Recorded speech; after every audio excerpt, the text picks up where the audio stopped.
अस्सलाम वालेकुम।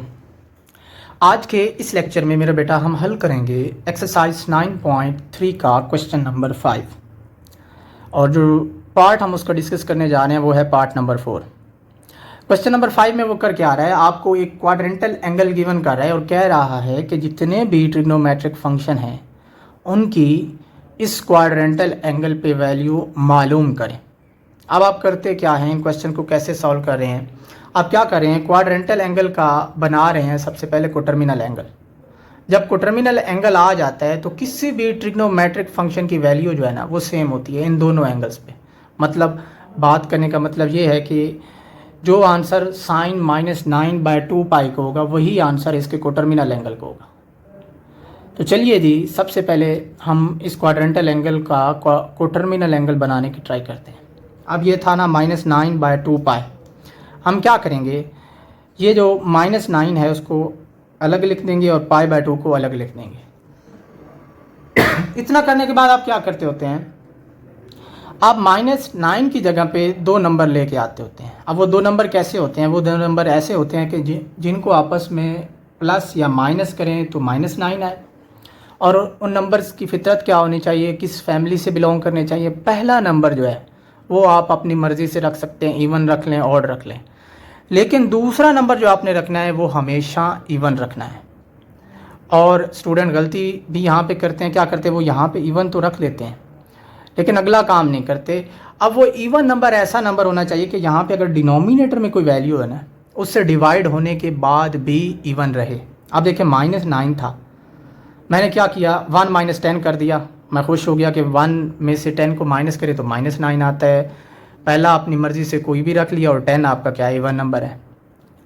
अब ये गलत है, कैसे गलत है, अब जब हम π/2 को अंदर मल्टीप्लाई करेंगे तो π/2 1 से मल्टीप्लाई होकर π/2 रहा, लेकिन जब 10 से मल्टीप्लाई होगा तो यहाँ पे बनेगा 2 5 10। सिंप्लीफिकेशन के बाद ये नंबर इवन नहीं रहा, ये क्या बन गया है, ऑड बन गया है। तो दूसरा नंबर आपने ऐसा चुनना है जो सिंप्लीफिकेशन के बाद भी इवन रहे। फिर ये हमारा नंबर गलत था, फिर हमने और नंबर सोचा, वो हमारे जहन में क्या आया, 3 - 12। अब देखें 3 में से 12 को माइनस करें तो -9 आता है।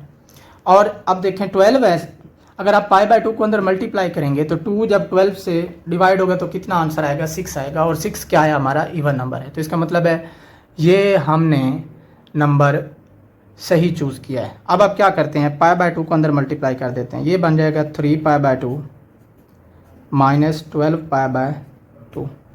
सिंप्लीफाई करें तो ये क्या बन जाएगा, 6 π। तो ये बन गया 3 π/2 -6 π। आप -9/2 π को लिख सकते हैं -3 π/2 -6 π। अब इतना करने के बाद क्या होता है, बाय डेफिनेशन ये वाले एंगल और इसकी एंगल की वैल्यूज़ क्या हो जाती हैं, सेम हो जाती हैं। ये आपस में क्या हो जाते हैं, कोटर्मिनल एंगल बन जाते हैं। By definition of coterminal angle जितने भी ट्रिग्नोमेट्रिक फंक्शन हैं उनकी वैल्यूज़ इस एंगल पे और इस एंगल पे क्या हो जाती हैं, सेम हो जाती हैं। तो आप यहाँ पे लिख देते होते हैं कि -9/2 π एंड 3 π/2। आप इसको बेशक 9 π/2 भी लिख सकते हैं। और कोटर्मिनल एंगल्स, क्या मतलब है इस बात का कि जितने भी ट्रिग्नोमेट्रिक फंक्शन है, values of trigonometric function will be equal, या आर भी लिख सकते हैं, are equal at -9 π/2 and 3 π/2। Confuse ना हो, ये आप 9/2 π को 9 π/2 ही कहते हैं। अब आपने सिंपल क्या करना है, जितने भी फंक्शन है उनमें ये एंगल्स पुट कर देने। अब आपको पता चल गया कि साइन -9 π/2 इसकी वैल्यू और किसके बराबर होगी, इसके कोटर्मिनल एंगल के। इन दोनों की वैल्यूज़ आपस में बराबर होंगी और वो वैल्यू क्या आएगी, वो वैल्यू आएगी जनाब साहब आपके पास -1। साइन 270 होता है जी -1, 3 π/2 होता है 270। मतलब जो साइन -9 π/2 की वैल्यू आएगी वही उसके कोटर्मिनल एंगल की आएगी और वो क्या होगी, -1। इससे नेक्स्ट बात करते हैं जी कॉज की। कॉज -9 π/2 की जो वैल्यू होगी वही होगी इसके कोटर्मिनल एंगल कॉज 3 π/2 की, और वो क्या होती है, 0। कॉज 270 0 होता है। थर्ड रह गया जी tan। tan माइनस 9π/2 की जो वैल्यू होगी वही इसके कोटर्मिनल एंगल की होगी, और वो क्या होगी, वो इन दोनों को डिवाइड करने से आएगी। आपको पता है साइन ओवर कॉस क्या होता है, tan होता है, तो -1/0 क्या हो जाएगा, infinity. Anything over 0 is infinity. 3 हो गया, 3 रह गया, तीनों बाकी कैन के रेसिप्रोकल हैं। कोसिकेंट -9π/2 की जो वैल्यू होगी वही इसके कोटर्मिनल एंगल 3π/2 की होगी, और वो क्या होगी, साइन की 3π/2 पे जो वैल्यू है उसका रेसिप्रोकल। -1 का रेसिप्रोकल लें तो -1 ही आता है। उसके बाद अगला रह गया सीकेंड।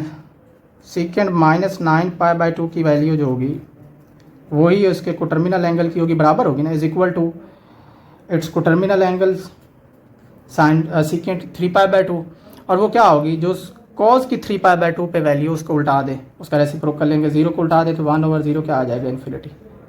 लास्ट रह गया जी tan। tan -9π/2 की जो वैल्यू होगी वो इक्वल होगी जो इसके कोटर्मिनल एंगल की वैल्यू की। टर्मिनल एंगल क्या है, tan 3π/2, और सॉरी कॉट होना था यहाँ पे। अब कॉट क्या होता है, tan का उलट होता है, तो tan की जो 3π/2 पे वैल्यू उसका रेसिप्रोकल लेंगे। इन्फिनिटी का क्या रेसिप्रोकल होता है, 1/∞, और 1/∞ क्या होता है, 0। तो ये था जी एक्सरसाइज 9.3 का क्वेश्चन नंबर 5 और उसका पार्ट नंबर 4। उम्मीद है आपको समझ आई होगी।